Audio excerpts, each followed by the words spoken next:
Assalamualaikum sahabat cerita LMD. Bagaimana kabarnya? Semoga kalian sehat selalu ya, amin.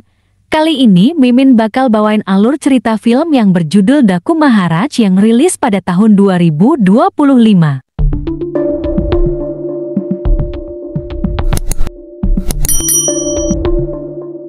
Awal cerita kita diperlihatkan seorang anak gadis yang bernama Vaisnavi yang lagi mengejar guguk peliharaannya yang sedang mengejar kelinci. Guguk itu masuk ke sebuah bangunan di perkebunan teh. Vaisnavi takut ikut masuk, dia hanya mengintip dari luar mengharapkan guguknya kembali, apalagi di tempat itu sedang ada pertemuan transaksi perdagangan satwa liar ilegal. Guguk Vaisnavi terus menggonggong. Seorang pria bernama Manohar Naidu merasa sangat terganggu. Manohar memukul guguk itu hingga mati.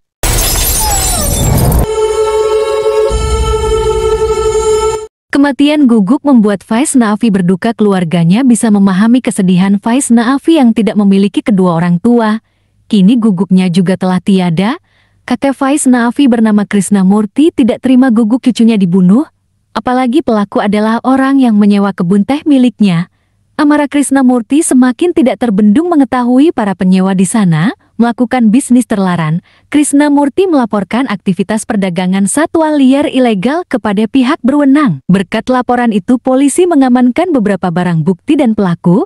Penyewaan kebun teh milik Krishnamurti juga dibatalkan. Kebun teh itu disegel. Pasukan polisi cadangan ditugaskan untuk berjaga di sana.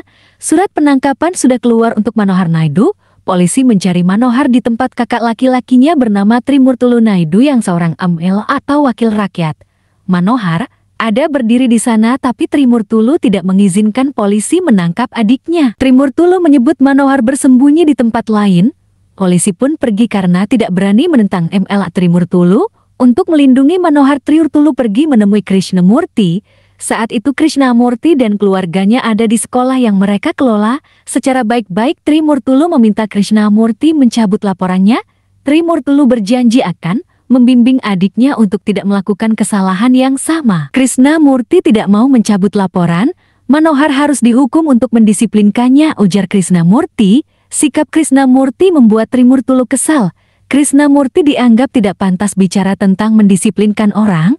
Putri keduanya sendiri pernah kabur dengan pria lain dan meninggal jauh dari keluarga. Keesokan harinya Trimurtulu menggunakan cara kekerasan untuk membuat Krishnamurti patuh. Mobil Krishnamurti diserang di jalan. Sopir Krishnamurti tewas seketika. Kaca-kaca mobil dihancurkan berkeping-keping. Kalung di leher Vaisnavi juga diambil paksa. Krishnamurti diharuskan mencabut laporan jika ingin nyawanya selamat. Intimidasi itu tidak membuat Krishnamurti mundur, tapi sahabatnya sendiri yang menjadi komisaris polisi tidak berani menindak Trimurtulu. Komisaris hanya bisa mengirimkan pasukan polisi untuk menjaga keamanan keluarga Krishnamurti. Salah seorang pelayan di rumah Krishnamurti bernama Govin Gujar menelepon ibunya yang tinggal di desa Sonpur, negara bagian Madhya Pradesh. Ibunya diminta memberitahu seseorang bernama Daku Maharaj tentang bahaya yang sedang dihadapi Vaisnavi dan keluarganya. 2 hari kemudian sosok Maharaj yang merupakan tahanan penjara Bhopal akan dipindahkan ke penjara Tihar di Delhi yang jauh lebih ketat. Polisi was-was membawa Maharaj karena memiliki banyak musuh. Mereka takut orang-orang yang ingin membunuh Maharaj datang menyerang. Nyawa polisi juga bisa terancam. Ketakutan polisi terjadi juga sekelompok orang bersenjata menyerang rombongan polisi secara tiba-tiba. Polisi dibuat ketakutan dan tidak berdaya.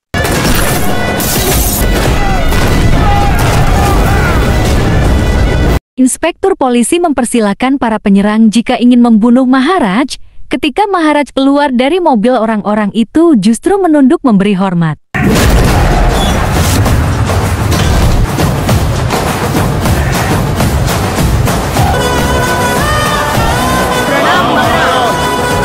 Ternyata para penyerang bukanlah musuh Maharaj melainkan pengikut setianya. Mereka melakukan serangan untuk membebaskan Maharaj agar bisa pergi ke tempat Vaisnavi di Mandanapali, negara bagian Andhra Pradesh. Kedatangan Maharaj langsung disambut oleh Govin. Maharaj diajak ke rumah Krishnamurti yang sudah dijaga ketat polisi. Govin memperkenalkan Maharaj sebagai sopir baru keluarga Krishna Murti dengan nama Nanaji. Penampilan Nanaji alias Maharaj yang akan menjadi sopir diragukan oleh Sub-Inspektur Janaki. Apalagi Nanaji memiliki pengetahuan tinggi tentang senjata, Janaki saja sampai dibuat terpesona. Nanaji kemudian diajak bertemu Krishna Murti dan istrinya. Govin telah merekomendasikan Nanaji yang merupakan teman dekatnya sebagai sopir baru. Nanaji pura-pura lugu tanpa bicara apapun. Vaishnavi dipanggil untuk memutuskan Nanaji diterima atau tidak mengingat Vaishnavi yang akan paling sering diantar. Kemunculan Vaishnavi membuat Nanaji terharu, entah apa sebenarnya hubungan mereka. Satu hal yang pasti tujuan utama kedatangan Nanaji untuk melindungi Vaishnavi dari bahaya apapun.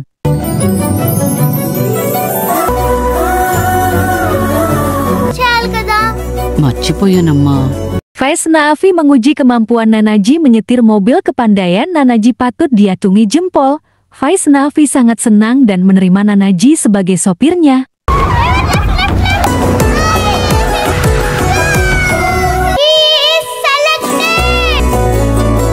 Keesokan malamnya Nanaji mulai beraksi. Orang yang diincar adalah Manohar. Nanaji tidak gentar meski Manohar memiliki senjata. Sangat mudah bagi Nanaji menyerat Manohar dengan mobil ke kantor polisi. Orang-orang menganggap Manohar menyerahkan diri atas keinginannya sendiri. Trimurtulu saja sampai heran dengan sikap adiknya. Di sisi lain, kepolisian Madhya Pradesh mencari Nanaji alias Daku Maharaj yang telah kabur dari tahanan polisi. Petugas satuan khusus Stephen Rax ditugaskan atasannya untuk menangkap Maharaj hidup-hidup sesuai instruksi atasannya. Stephen dan timnya mulai bergerak. Tujuan pertama adalah penjara Bhopal tempat Maharaj ditahan sebelum dipindah.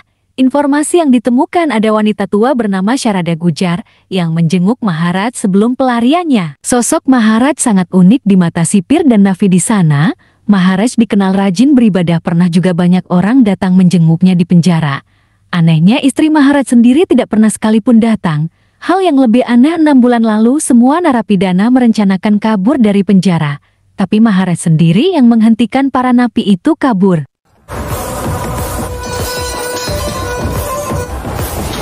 Untuk lebih mengenal buruannya, Stephen membongkar dokumen-dokumen kepolisian yang terkait dengan Daku Maharaj. Sebuah rekaman video ditemukan yang isinya tentang pernyataan mantan Menteri Inder Singh. Pada saat ditemui Inder Singh langsung keringat dingin ditanya tentang Daku Maharaj. Inder Singh pernah dicopot dari jabatannya sebagai menteri karena Maharaj. Inder Singh bercerita bahwa Maharaj memiliki pasukan utama yang sangat berbahaya. Mereka adalah Mansang, Ganggaram, dan Jansi. Ada pula tangan kanan Maharaj yang paling berbahaya bernama Gavin Gujar. Nama Gavin Gujar mengingatkan Stephen pada wanita tua bernama Sarada Gujar yang pernah menjenguk Maharaj. Stephen bergegas menemuinya di desa Sonpur. Sementara itu Daku Maharaj atau Nanaji semakin akrab dengan Vaishnavi. Tapi Vaishnavi masih memanggilnya dengan sebutan driver atau sopir, mungkin karena hubungan mereka belum terlalu dekat. Setiap waktu Nanaji selalu ada untuk memastikan keamanan dan kebahagiaan Vaishnavi. Nanaji juga mengetahui Vaishnavi akan kelaparan setelah pukul 12 malam. Semampunya Nanaji memasakkan mie untuk Vaishnavi meski rasanya kurang enak. Perhatian Nanaji yang begitu tinggi kepada Vaishnavi terkadang membuat Krishna Murti heran. Keesokan harinya ancaman untuk Vaishnavi dan keluarga belum berakhir. MLA Trimurtulu memerintahkan anak buahnya untuk meracuni siswa di sekolah Krishna Murti. Tujuannya agar Krishna Murti bersedia mencabut laporan. Upaya anak buah Trimurtulu tertangkap basah oleh Nanaji. Seketika itu Nanaji menunjukkan kemampuan bertarungnya. Ternyata Nanaji sangat hebat dan kuat dalam bertarung.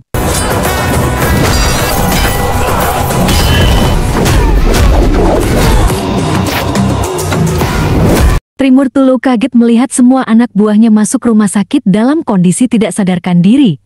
Ditambah lagi ada panggilan telepon dari Nanaji. Saya adalah orang yang menyerat saudara Anda ke kantor polisi tempo hari. Saya juga yang menghajar anak buah Anda hari ini. Selanjutnya saya akan mengubur Anda jika masih berani mengganggu keluarga Krishna Murti, ancam Nanaji. Mendidih darah Trimurtulu diancam seperti itu. Dia yang selama ini dikenal sebagai MLA bengis justru ditekan seperti bayi oleh orang asing. Trimurtulu menemui Manohar di penjara. untuk mengetahui identitas orang yang melindungi keluarga Krishnamurti, tapi Manohar tidak tahu apa-apa. Trimurtulu semakin dibuat kesal. Seseorang bernama Bablu Singh Thakur juga menelponnya. Bablu sangat kecewa dengan Trimurtulu dan adiknya yang terlibat perdagangan satwa liar ilegal.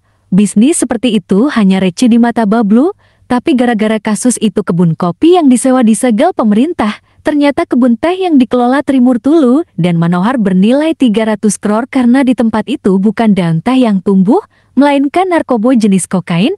Anda beruntung karena tidak seorang pun tahu kokain ada di sana. Tapi barang itu harus segera dikirim ke Meksiko dalam waktu 2 hari. Barang itu harus dipanen dan dikirim ke kami. Jika tidak, kami yang akan langsung datang ke sana, ujar Bablu. Trimurtulu berjanji akan menyelesaikan tugas itu dengan baik. Anak buahnya ditugaskan menculik Vaisna Afi agar Krisma Amurti mencabut laporan. Nanaji dan Janaki yang melihat itu berusaha melakukan pengejaran. Para penculik disikat satu persatu. Nanaji sangat marah ada orang yang masih mengganggu Vaisna Afi.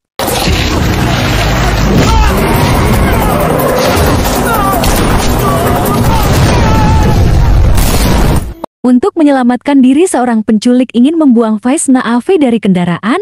Vaisna Afi yang ketakutan akhirnya memanggil sang sopir dengan nama Nanaji. Seketika itu, hati Nanaji terasa tersentuh. Nanaji berhasil menangkap Vaisna Afi yang dibuang. Sedangkan penculik itu dibiarkan kabur melarikan diri. Nanaji penculik itulah yang mengambil kalung ibu dari leher saya beberapa hari lalu, ungkap Vaisna Afi. Mendengar itu Nanaji berbalik arah mengejar penculik itu. Si penculik dibunuh tanpa ampun. Keesokan harinya Nanaji juga mendatangi tempat Trimurtulu. Saya sudah peringatkan Anda untuk tidak main-main dengan keluarga Krishnamurti, tapi Anda tidak mendengarkan. Anda belum kenal saya. Ingatlah, saya adalah master di bidang pembunuhan. Saya menguasai ilmu membunuh, ucap Nanaji. Andaikan mau Nanaji bisa membunuh Trimurtulu saat itu juga. Untungnya Nanaji tidak membunuh Trimurtulu. Bagi Nanaji, Trimurtulu bukanlah lawan sepadan. Nanaji ingin berhadapan langsung dengan bos Trimurtulu yang telah menanam narkoba di kebun teh. Trimurtulu kaget mendengar Nanaji telah mengetahui tentang narkoba di kebun teh. Itu sama artinya dengan menabuh genderang perang, tapi bagi Nanaji menghadapi bos Trimurtulu bukanlah perang, itu hanya buruan kecil seperti seekor singa menyerang rubah. Hey! Saat pulang ke rumah bersama Vaisna Afi dan Janaki, semua keluarga sudah khawatir menunggu. Krishnamurti sangat berterima kasih kepada Nanaji karena telah melindungi Vaisna Afi. Krishnamurti juga memberitahu bahwa seseorang sudah menunggu Nanaji. Rupanya orang itu adalah Stephen Rax yang mengaku sebagai saudara ipar Nanaji. Stephen sengaja berbohong agar identitas asli Nanaji alias Daku Maharat tidak diketahui oleh keluarga Krishnamurti. Keberadaan Nanaji terlacak setelah Stephen bertemu dengan Sarada Gujar. Stephen mengajak Nanaji pergi secara baik-baik, tapi Nanaji minta waktu. Nanaji berjanji akan menyerahkan diri setelah urusannya di rumah Krishnamurti selesai. Stephen tidak mau peduli dan memaksa Nanaji ikut. Kepada keluarga Krishnamurti, Stephen mengaku mengajak Nanaji pulang karena adik perempuannya akan melahirkan. Nanaji pun terpaksa pergi. Vaisna Afi hanya bisa menangis ditinggal oleh sopir kebanggaannya itu. Setelah Nanaji pergi, Bablu Singh Thakur datang menemui Krishnamurti. Bablu bicara jujur telah menanam narkoba di kebun teh melalui Amala Trimurtulu. Krishnamurti diajak untuk bermitra. Selama ini Bablu bermitra dengan Amala Trimurtulu karena dianggap berkuasa. Faktanya Trimurtulu takut dengan Krishnamurti. Karena itulah saya datang langsung menemui Anda untuk bermitra, dan ingat, ini bukan tawaran tapi perintah. Siapapun yang menolak tidak akan pernah selamat, ucap Bablu. Krishnamurti merasa jijik diajak bekerja sama dalam bisnis terlarang. Wajah Bablu disiram dengan kopi. Krishnamurti mengusir Bablu pergi. Tindakan Bablu yang mendatangi Krishnamurti membuat Amala Trimurtulu marah. Karir politiknya bisa hancur jika semua orang mengetahui tentang bisnis narkoba itu. Bablu sama sekali tidak peduli dengan Trimurtulu. Saat itu juga Bablu menyayat leher Trimurtulu. Bos besar mereka, Balwan Singh Thakur, hanya memiliki satu aturan, yaitu membunuh siapapun yang menentang. Sampai mana? Malam itu juga Bablu memerintahkan anak buahnya pergi ke kebun teh untuk memandan narkoboy. Pasukan polisi cadangan yang berjaga di sana dibunuh. Sebagian anak buah Bablu juga menyerang rumah keluarga Krisnamurti. Cukup mudah bagi mereka menghabisi polisi yang bertugas. Subinspektur Janaki berusaha sekuat tenaga melindungi keluarga Krisnamurti, tapi jumlah musuh yang terlalu banyak membuat Janaki tidak berdaya.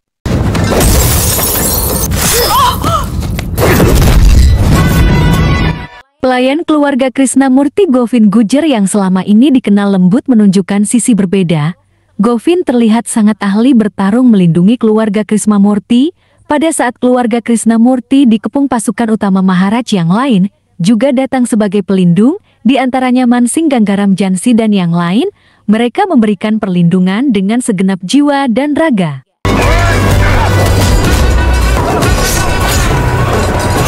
Musuh masih cukup banyak, beberapa orang mengincar nyawa Faiz Naafi sekuat tenaga Faiz Naafi berlari menyelamatkan diri, tapi tiba-tiba Faiz Naafi melangkah mundur dengan percaya diri. Ternyata keberanian Faiz Naafi berkat Nanaji yang sudah ada di sana. Nanaji telah dilepas oleh Stephen karena perintah atasannya. Bagaimana tidak pasukan Nanaji menyandra atasannya beserta keluarga. Kedatangan Nanaji mengubah peta pertarungan secara langsung. Nanaji disambut dengan penuh hormat oleh pasukannya. Govin yang mengaku sebagai teman Nanaji ikut memberi hormat. Govin tidak lagi berpura-pura, dia menyebut Nanaji sebagai Maharaj. Krisnamurti dibuat jadi bingung.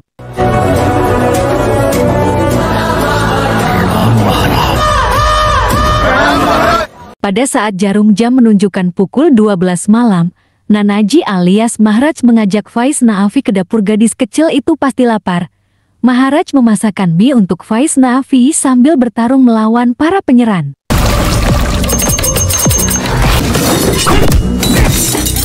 Maharaj bisa memasak sambil membunuh, hasil masakannya juga dipuji oleh Faiz Naafi. Informasi dari salah seorang penyerang sekitar 100 orang masih ada di kebun teh, mereka pasti akan datang menghabisi keluarga Krisnamurti. Maharaj tidak mau menunggu, dia sendiri yang pergi menemui 100 musuh di kebun teh. Kedatangan Maharaj persis seperti bencana alam bagi lawannya. Maharaj membakar barang narkoba yang sedang diangkut beserta orang-orangnya.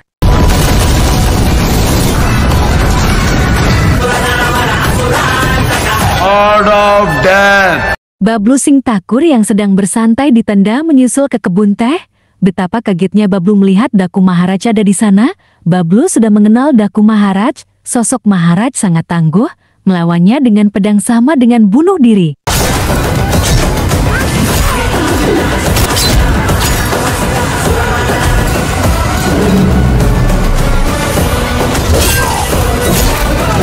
Bablu menembak Maharaj menggunakan senjata. Rupanya Maharaj juga mengenal Bablu. Tapi peluru yang telah bersarang di tubuhnya membuat Maharaj kesulitan berdiri. Musuh-musuhnya juga terus menusukkan pedang pada tubuh Maharaj. Bablu menelpon bos besar sekaligus pamannya yaitu Balwan Singh Thakur. Balwan kaget mendengar Maharaj ada di sana. Bablu berjanji akan membawa mayat Maharaj ke hadapan Balwan. Maharaj sudah dibuat tidak berdaya, tapi Balwan ragu keponakannya itu mampu membunuh Maharaj.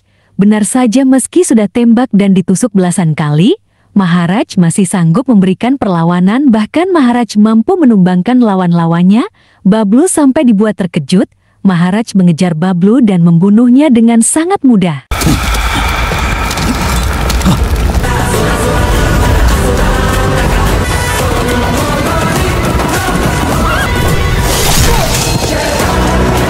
Setelah semua musuh dibinasakan, barulah Maharaj merasa kesakitan.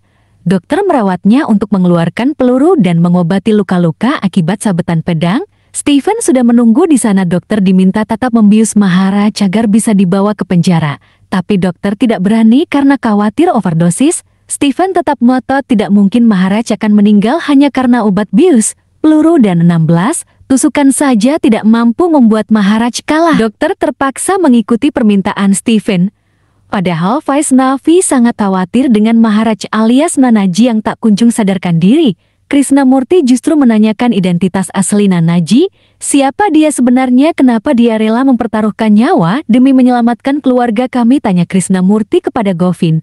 Akhirnya Govin bercerita tentang dirinya dan Nanaji alias Daku Maharaj. Govin bersama pasukan Maharaj lainnya berasal dari desa Bajrangpur, negara bagian Madhya Pradesh. బజరంగ్పూర్ రాలిపోయే ప్రాంతం సార్ మాది. Bertahun-tahun lalu penduduk desa Bajrangpur dan sekitarnya hidup menderita karena krisis air. Untuk bisa mendapatkan air, para penduduk harus bekerja mendapatkan uang di tambang marmer yang dikelola 3 Thakur bersaudara. Keluarga Thakur sangat kejam dan menjadikan penduduk desa sebagai budak. Saudara tertua Prithviraj Singh Thakur merupakan pria mata keranjang. Adiknya Yaswant Singh Thakur juga sering menyiksa penduduk. Tapi yang termuda Balwan Singh Thakur jauh lebih mengerikan dari kedua kakaknya. Nyawa manusia tidak ada harganya di mata Balwan.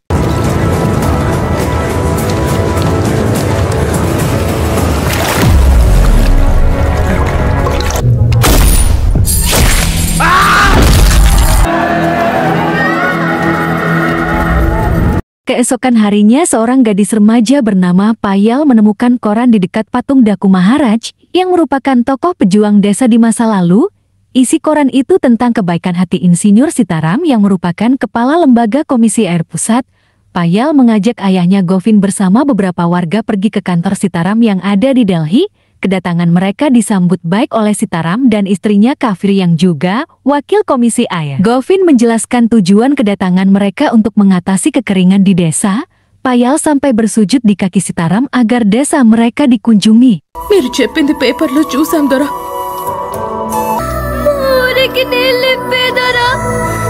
Keesokan harinya Sitaram bersama Kaveri yang sedang hamil muda berkenan mendatangi desa Bajrangpur. Krisis air di sana sangat memprihatinkan.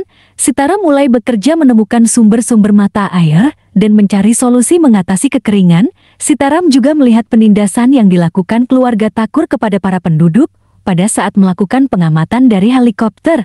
Sitaram dan Kaveri melihat ada sungai besar yang mengalir di dekat desa. Air sungai itu seharusnya bisa dimanfaatkan untuk mengatasi kekeringan di desa Bajrangpur dan desa-desa tetangga. Keesokan harinya Sitaram bersama Kaveri pergi menemui kolektor distrik Chambal Nandini selaku pejabat berwenang. Nandini yang sudah lama mendengar nama Sitaram memberikan sambutan hangat. Sitaram menjelaskan tujuan kedatangannya. Kolektor diminta membangun bendungan untuk mengatasi krisis air di desa Bajrangpur dan desa-desa tetangga. Lokasi paling strategis untuk membangun bendungan juga dipaparkan. Masalahnya di lokasi itu ada penambangan yang dijalankan oleh Balwan Singh Thakur dan saudara-saudaranya. Padahal tanah itu milik orang lain. Sitaram meminta tambang ditutup agar pembangunan bendungan bisa segera dimulai. Kolektor Andini berjanji akan menyelidiki masalah tersebut. Tapi ternyata pertemuan mereka diketahui oleh Thakur bersaudara. Sitaram dipanggil untuk bertemu Balwan Singh Thakur. Balwan menawarkan 5 crore untuk Sitaram agar tidak lagi bicara tentang bendungan. Beberapa insinyur sebelumnya juga pernah melakukan hal serupa, mereka dibayar 1 hingga 2 crore sehingga tutup mulut. Sitaram menolak mentah-mentah tawaran itu. Sitaram bukan insinyur yang bisa disuap, akan lebih baik bagi kalian jika mau bekerja sama. Masalah ini juga sudah sampai ke kolektor, ucap Sitaram. Balwan tersenyum sinis mendengar Sitaram begitu mengandalkan kolektor. Balwan meminta istrinya menyajikan minuman untuk Sitaram dan ternyata istri Balwan adalah kolektor Nandini. Sitaram cukup syok melihat fakta itu. Kolektor yang paling berkuasa di distrik Chambal justru menyajikan teh di rumahnya. Tidak ada pilihan lain lagi bagi Sitaram kecuali menerima tawaran 5 crore. Jika tidak, Sitaram diancam akan dibunuh. Sitaram justru duduk santai menikmati sebatang rokok. Sitaram bukanlah insinyur yang takut dengan kekerasan. Sejak kecil Sitaram yang berasal dari Rayalaseema sudah terbiasa bermain dengan bom dan senjata. Hey, underline! Hey! Sitaram lalu pergi dari rumah itu. Untuk mencari solusi lain, kolektor tidak bisa diandalkan. Sitaram mengajak istrinya pergi ke kantor Menteri Irigasi Inder Singh di Bhopal. Menteri Inder Singh selalu beralasan sibuk. Setiap hari Sitaram datang ke kantor. Setiap hari pula ada alasan untuk tidak bertemu. Lama-lama Sitaram habis kesabaran. Sitaram pergi ke rumah menteri dan menghentikan aliran air. Menteri yang sedang mandi jati panik. Akhirnya Sitaram bisa bertemu menteri. Respon menteri cukup baik, dia bersedia membangun bendungan dan membantu menutup tambang.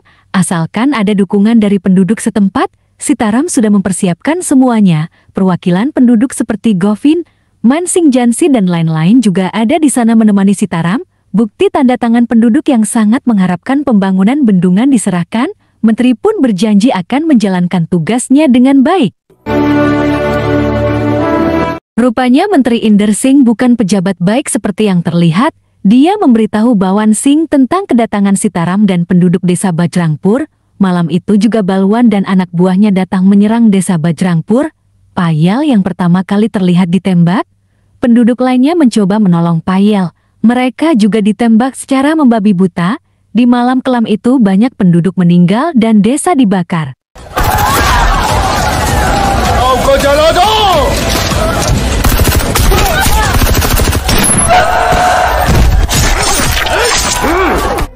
Sitaram yang baru pulang dari rumah menteri sangat kaget melihat sisa-sisa pembantaian. Jensi menangis melihat keluarganya meninggal.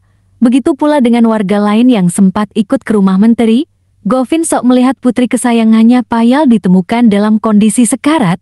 Payal menyebut Balwan yang telah datang ke desa. Payal meminta air karena sangat kehausan. Govin bergerak cepat mengambil air. Sayangnya Payal sudah menghembuskan napas terakhir. Hancur hati Govin melihat putrinya meninggal. Sitaram dan Kaveri juga tidak kuat menahan air mata.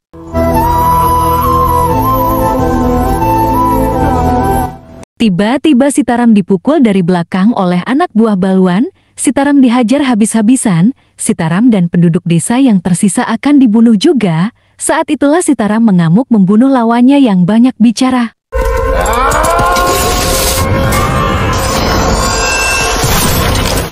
Sitaram menunjukkan wajah penuh amarah. Matanya yang begitu tajam mengingatkan Govin dan para penduduk desa tentang tokoh desa Bajrangpur yang bernama Daku Maharaj. Sejak itu pula Sitaram disebut sebagai Maharaj.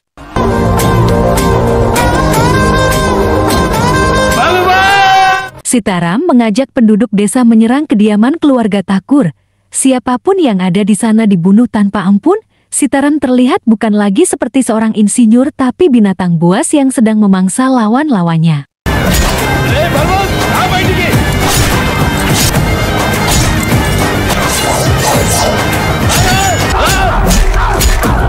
Kolektor Nandini dan putrinya juga ingin dibunuh oleh penduduk desa. Sitaram menghentikan mereka. Wanita dan anak-anak tidak boleh disakiti. Di mana suami Anda, di mana dia, tanya Sitaram kepada Nandini. Balwan yang dicari tidak ada di rumah, hanya kakak keduanya Yaswant muncul dengan senjata. Sitaram menyeret Yaswant dan akan membunuhnya dengan kapak. Tapi Nandini berteriak menghentikan. Sitaram yang seperti orang kesurupan. Sitaram memberitahu Nandini tentang kekejaman suaminya. Anak-anak hingga orang tua di desa Bajrangpur telah dibunuh oleh Balwan. Hanya karena penduduk meminta dibangun bendungan, Sitaram tidak bisa memaafkan kejahatan Balwan dan saudara-saudaranya. Saat itu juga Sitaram membunuh Yaswant di hadapan Nandini.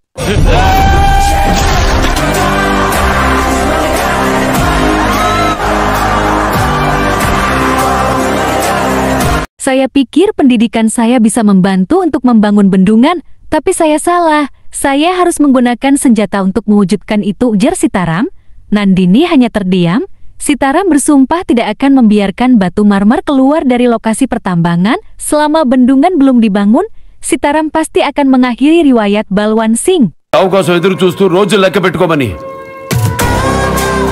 ఈ దేశం గర్వించ Sitaram alias Daku Maharaj mulai menyiapkan diri untuk melawan Balwan Singh. Pengikutnya diutus untuk mengambil senjata di Rayalasima. Senjata kelas ringan hingga kelas berat dipersiapkan. Daku Maharaj juga meminta bantuan dari berbagai negara bagian yang pernah dibantu saat menjadi insinyur termasuk dari Punjab hingga Tamil Nadu. Di sisi lain, Maharaj terus dicari oleh Balwan Singh yang ingin balas dendam atas kematian kakak keduanya. Banyak penduduk disiksa agar buka mulut. Maharaj bukanlah seorang pengecut yang bersembunyi. Dia sedang menjalankan sumpahnya. Kendaraan yang membawa marmer dari lokasi tambang selalu dihancurkan.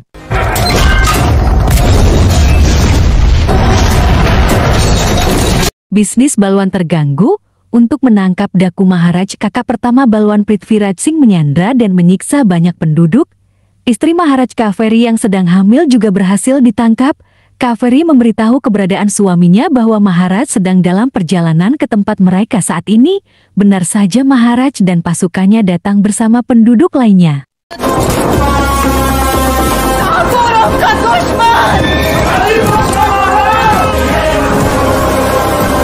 Dalam waktu singkat Maharaj membunuh para penjahat yang ada di sana. Prithviraj juga tidak diampuni. Maharaj menghabisi nyawa pria kejam mata keranjang itu.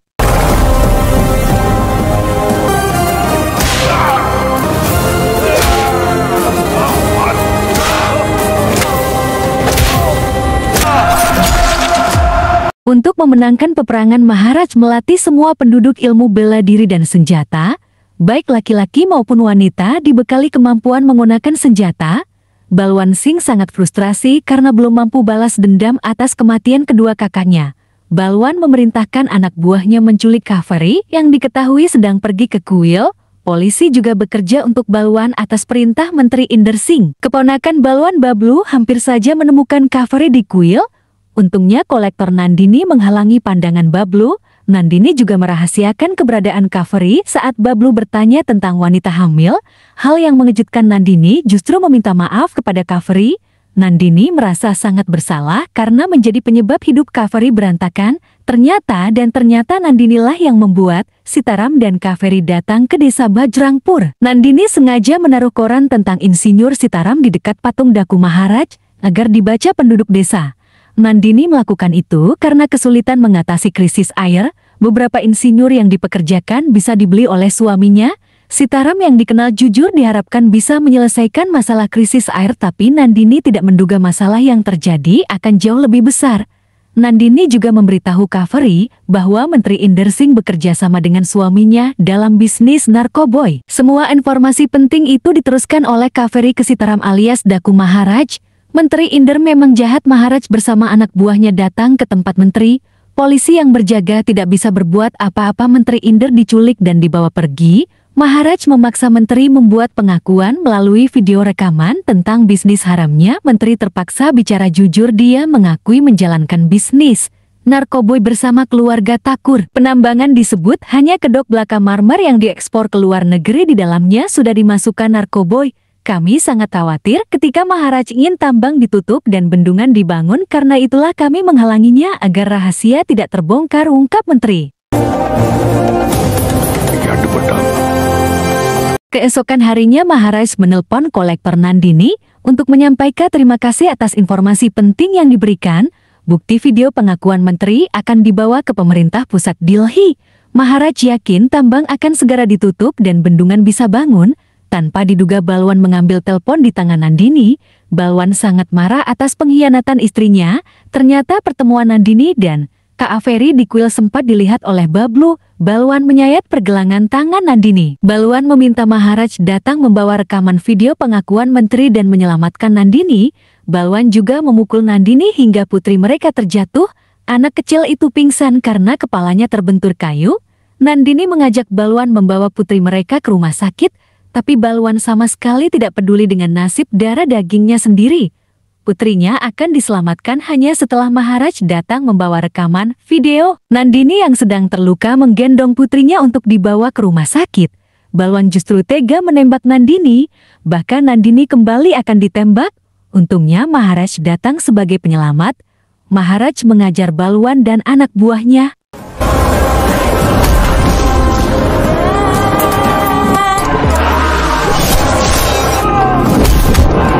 Duel sengit terjadi antara Maharaj melawan Balwan. Tapi kondisi Nandini dan putrinya sedang kritis.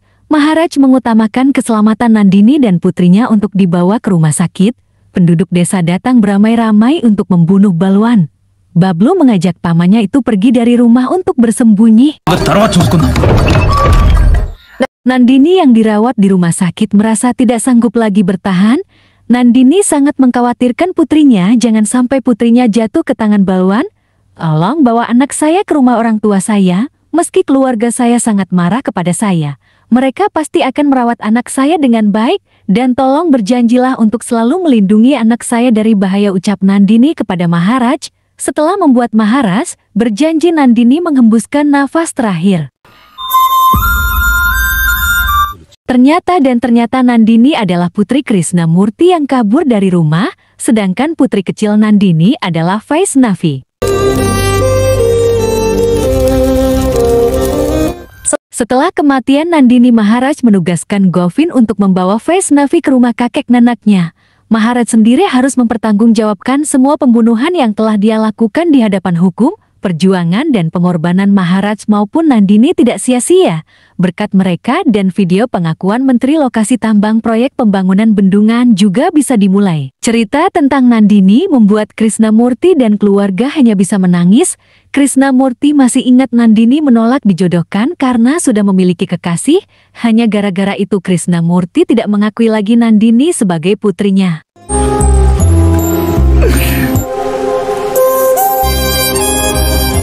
Suasana sedih itu terhenti dengan kedatangan Balwan Singh beserta anak buahnya. Tujuan utama kedatangan Balwan adalah membunuh Maharaj. Siapapun yang mencoba menghalangi dibinasakan. Keluarga Krishnamurti berusaha menyelamatkan Maharaj yang tidak sadarkan diri akibat obat bius. Putri bungsu Krishnamurti, Srivani, berusaha menemukan obat untuk menyadarkan Maharaj. Sevan dan timnya dari satuan khusus juga ikut berjuang melindungi Maharaj. Balwan sangat tangguh untuk dihadapi oleh Govind. Saat itulah Balwan melihat putri kecilnya Vaishnavi yang sudah tumbuh dengan baik. Balwan ingin membawa Vaishnavi pergi. Vaishnavi takut bertemu ayahnya sendiri. Vaishnavi menjauh melarikan diri. Tiba-tiba Vaishnavi melangkah mundur lagi. Vaishnavi memasang wajah percaya diri. Tentu saja itu karena Maharaj alias Nanaji sudah terbangun sadarkan diri. Srivani telah berhasil menyuntikkan obat untuk menyadarkan Maharaj.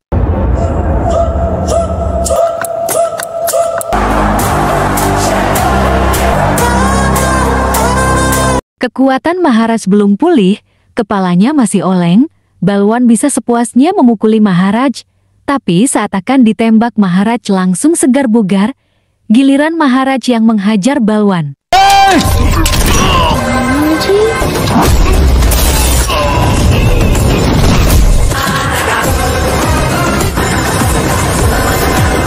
Tidak butuh waktu lama bagi Maharaj membunuh semua anak buah Balwan. Maharaj memang mantap di bidang pembunuhan.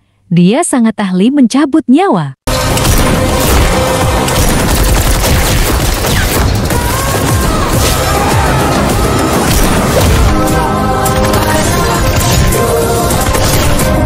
Satu-satunya penjahat yang tersisa tinggal Balwan. Duel sengit yang dulu pernah tertunda kini bisa dituntaskan tanpa gangguan apapun.